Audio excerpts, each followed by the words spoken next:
बढ़ते हैं खबरों में आगे। हटिया विधानसभा सीट से कांग्रेस प्रत्याशी अजय नाथ शाहदेव ने नामांकन किया है। अजय नाथ शाहदेव के नामांकन में पूर्व केंद्रीय मंत्री सुबोध कांत सहाय, जेएमएम के केंद्रीय महासचिव सुप्रियो भट्टाचार्य समेत सैकड़ों लोग मौजूद रहे। अजय नाथ शाहदेव से खास बातचीत की सहयोगी विपिन उपाध्याय ने।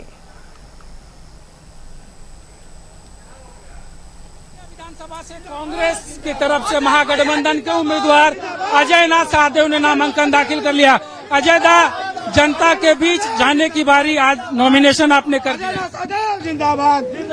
देखिए, लोकतंत्र में ये सबसे महत्वपूर्ण दिन होता है जब आप अपना पर्चा दाखिल करते हैं, नॉमिनेशन पेपर्स फाइल करते हैं।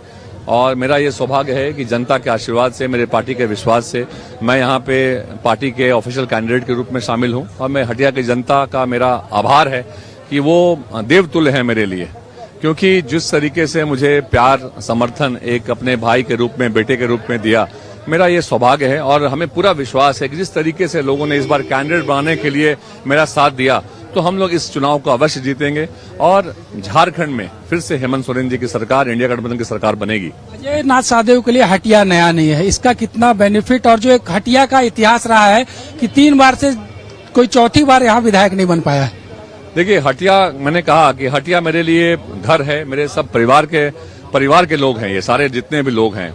और हटिया, सही कहा आपने कि हटिया आपके लिए नया नहीं है, ना मैं हटिया के लिए नया हूं। और ये जब आप किसी क्षेत्र को जानते हैं तो आपको पता होता है कि कहां पे क्या काम करना है। जैसे मैं आपको एग्जांपल दूंगा कि डोरंडा के मेरे साथी मेरे बगल में हैं। अब डोरंडा के इश्यूज क्या हैं, आप किसी कैंडिडेट से पूछिएगा। डोरंडा में वहां जो खास महल की जमीन है, वहां का जो लीज रिन्यूअल नहीं हुआ है, वो एक बड़ी समस्या है। और वहां के किसी समुदाय के लोगों से आप पूछ लीजिए, उनके लिए मेन इशू क्या है, तो वो कहेंगे हमारी जमीन की इशू सबसे बड़ी है। उसी तरह के हेतु, हुंडरू, हराटांड चले जाइए आप वहां पे, तो आर्मी के साथ जो वहां के गांव वालों की जमीन की समस्या चल रही है बरसों से, उस जमीन का आज तक कंपनसेशन नहीं मिला है। उस पे अब कंपनसेशन की बात भी नहीं है, वो जमीन उनके गांव वालों की है। लेकिन आर्मी के नक्शे में वो दिखाया जाता है कि ये जमीन आर्मी की है, लेकिन वो आर्मी की है नहीं। अब इसको सॉल्यूशन कौन निकालेगा? जब तक यहाँ के स्थानीय विधायक, डिफेंस मिनिस्ट्री, स्टेट गवर्नमेंट और स्थानीय लोगों की मीटिंग नहीं होती है, तब रास्ता नहीं निकल सकता। इस पे आज तक गंभीर प्रयास नहीं हुआ है। मैं वादा करता हूं कि गंभीर प्रयास करके इस इश्यू को रिजॉल्व करूंगा, क्योंकि ये वही लोग हैं जिन लोगों की जमीन पे एयरपोर्ट बसा है। तो जिन लोगों की जमीन पे ये शहर का डेवलपमेंट हुआ, विकास हुआ, उन लोगों को हाशिए पे छोड़ दिया गया। ये अजय नाथ शाहदेव कभी नहीं होने देगा। 12 साल के बाद हटिया फिर से कांग्रेस की झोली में 100%। इस बार जो है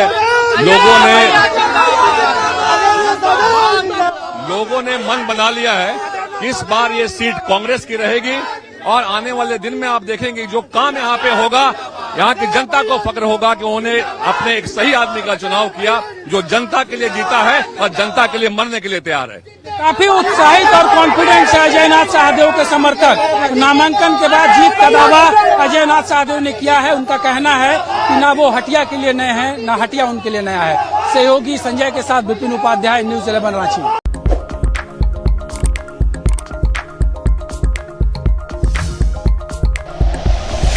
like and share videos, subscribe करें हमारा चैनल और प्रेस करें बेल आइकॉन।